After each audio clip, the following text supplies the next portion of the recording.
Okay, welcome to 5B round of HBL. Finally, we can start after so many technical things. Thank you for coming. I know this is probably your third one or your fourth one. Some of you have mother tongue before this. So congrats, you have made it to the end of HBL. It's been 3.5 weeks. Every day, open a computer and stare at a computer. But I hope the learning is there. Okay, so what we'll be doing today, I just want to run through with you some key concepts that you have gone through, some key mistakes that you have made, and things that should have been done by now. This is very important because I don't want you to come back in June and then you realize that there's 101 things that you haven't done. Okay, and then some things about science that you can do during your May holidays as well. Key concepts that you have gone through, if you have gone through all the lessons, parts of electric circuit you should know already by now, and functions you should know by now too. Batteries, wires, bulbs, and switches are the four main things that you should know of a circuit, but you know that a switch is not really necessary. You can do without a switch, you can do with a switch. Okay, a switch is there to control. For example, there's two bulbs in the circuit, you just want one bulb to be switched on, then you need a switch. Okay, then parts of the bulb is very important. Know the different parts of the bulb, and most importantly, where to connect the bulbs. Okay, later I will go through. Open and closed circuit, very simple. I think all of you know this. Open circuit means there's gap, current cannot flow through. Closed circuit means there's no gap. Okay, current can flow through. So a part of that, you still have your electrical conductor and insulator. Electrical conductor allow electric current to flow through. Electric insulator, they don't allow electric current to flow through. Make sure you write the word electrical in front of them. Lastly, you learn about heat, conductors of heat. There's no insulator of heat though. There's only good conductor and poor conductor of heat. But for electricity, there's electrical conductor and electrical insulator. So you have to be very clear which one you're talking about, because since you know that they can be used for both topics. And now, of course, the last part of electrical systems is drawing of the circuit, which we have done. Okay, common mistakes for electric circuit is that you don't know the terms when we talk about the different parts of the bulb. Some of you never say about glass cover. Some of you don't know the wire that gives you the light and heat is called a filament. And some of you don't know that in order for the bulb to light up, you have to connect both the metal casing and the metal tip, not both on the casing, not both on the tip. Okay, so this is the things I pick up when I check your class kit. Later on, we'll go on to class kit. Okay, so open and closed circuit. Some of you don't know how to identify which one is open, which one is closed. You have to do it by tracing it, or you highlight. Highlight is the way I teach you as I go through your class kit. Okay, so highlight, if it's a complete loop, if it goes back to original point in one direction, means it's a closed circuit and electric current can flow. So electrical conductor insulator, most of the time is about you applying the concept of electrical conductor insulator, whether the circuit is open or closed if I put a certain material in the center, for example. Okay, electric circuit diagram, based on what I see, it's not very accurate per se, but I'm ready to use ruler to draw and the steps in drawing. This one I will focus more when we come. So the first part of the topic is on electrical system. The second part of the topic is on using electricity. When we talk about series and parallel circuit, by now you should know that series means only one path for the electric current to flow. Parallel means more than one path. That means if one path is spoiled, the electricity or electric current can go by the other way. Okay, it's like multiple paths to get to school, for example. And then the benefit and disadvantages. Okay, series circuit, bad thing is that if one bulb blows, everything cannot light up. The good thing is that good things. Very hard to find good things about it. Okay, but of course there is when you think about it. Okay, parallel circuit, good thing about it, when one bulb blows, the other bulbs in the circuit still can light up. And the good thing about it is that we don't need to have more and more batteries to have for more and more bulbs. The same amount of battery will give you the same amount of brightness. Okay, you don't need to increase the number of batteries used. So parallel is better. Most of the time it's parallel, but certain times because of limitations, it has to be in series. It is dependent on the object you're talking about. So this is the investigative part. How the number of batteries connected in series affect the brightness of the bulb. Batteries, we only talk about series. We don't talk about connecting batteries in parallel.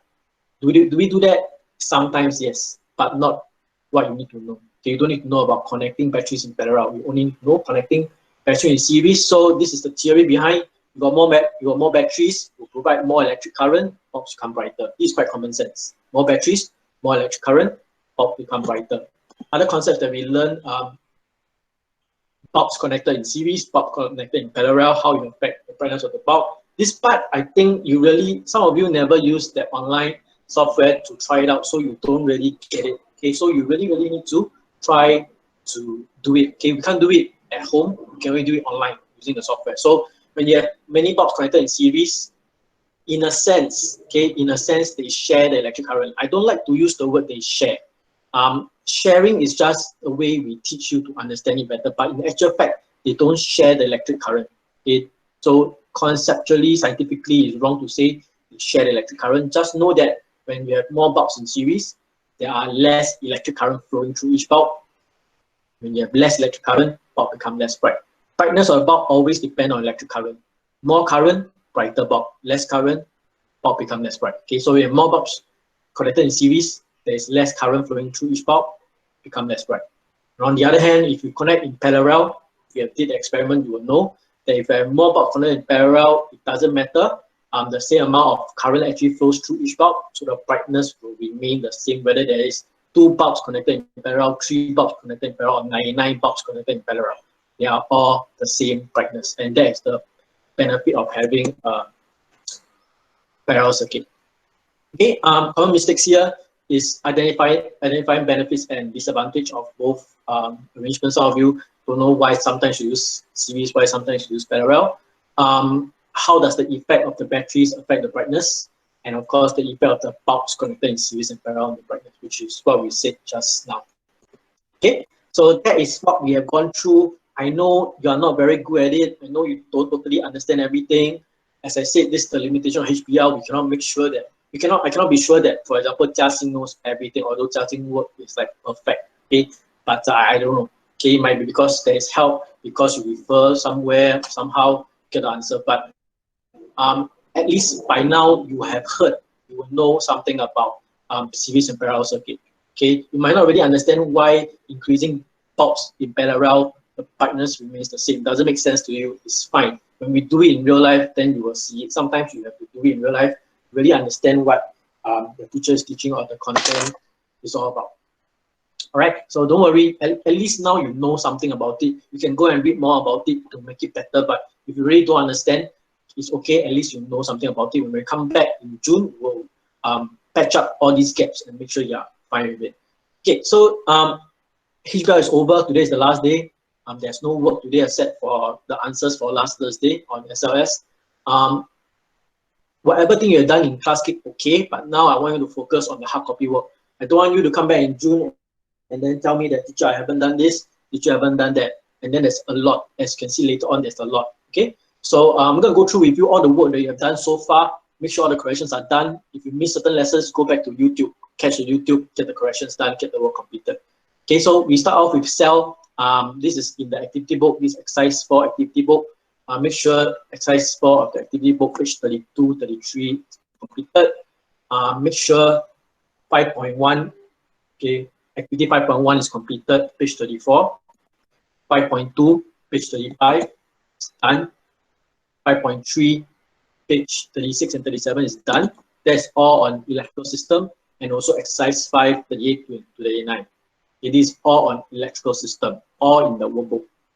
Okay, then after that, we go on to the series and parallel side, which is using electricity 6.1, page 40, and then of course 6.2, page 41, and then after that 6.3, page 42. Okay, so 6.1, so basically from cell exercise 4, if I'm not wrong, exercise 4 onwards, every single page is done all the way until page 42, which is arranging bulbs in parallel. These are just the workbook that we have done for the past 3.5 weeks. Of course, SIN for cell, finish everything. I have gone through with you already. Solutions are on YouTube. Go and see, go and get it done. So unit of life, SIN, everything is done by now. You can check it later on. Electrical system, the whole chunk of electrical system SIN is done as well.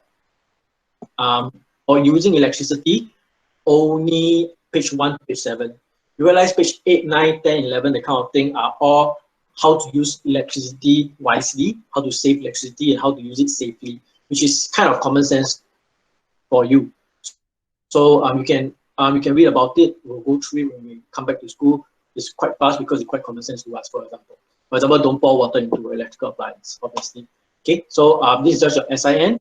So after that, make sure your cell topical worksheet there is what we started off first. Cell topical worksheet, every single question done. Electrical topical worksheet for using for electrical system.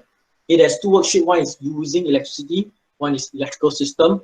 I'm talking about the one electrical system. So electrical system topical worksheet that looks like that. Clear it. Finish everything. First question to the last question. Using electricity topical worksheet I have not touched. Don't touch it. Don't touch it. So worksheet wise, only cells worksheet. Only electrical system worksheet. Get it done. Okay, so I'm coming to the end already. I know I'm very fast, so if you want to go and watch the YouTube video after I upload it to YouTube. Things about science you can do.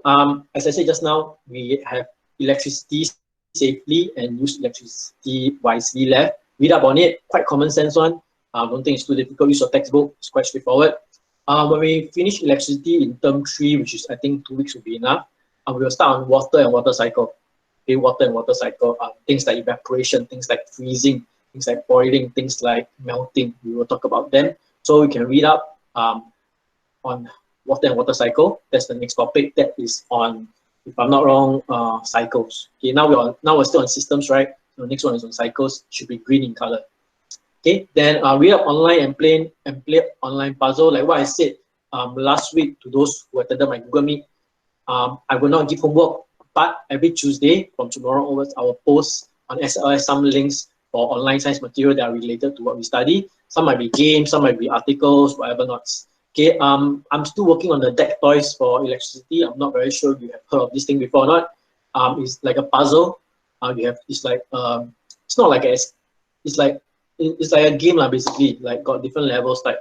So I'll be doing the deck toys for electricity. Hopefully by next Tuesday it'll be out, and then I'll share on SLS. So if you are bored at home because now it's a holiday from tomorrow onwards, still CB period, so you nothing to do at home, those fasting, too tired to do anything, you can always go and look at all these articles. I'm sure other subjects are doing the same thing as well.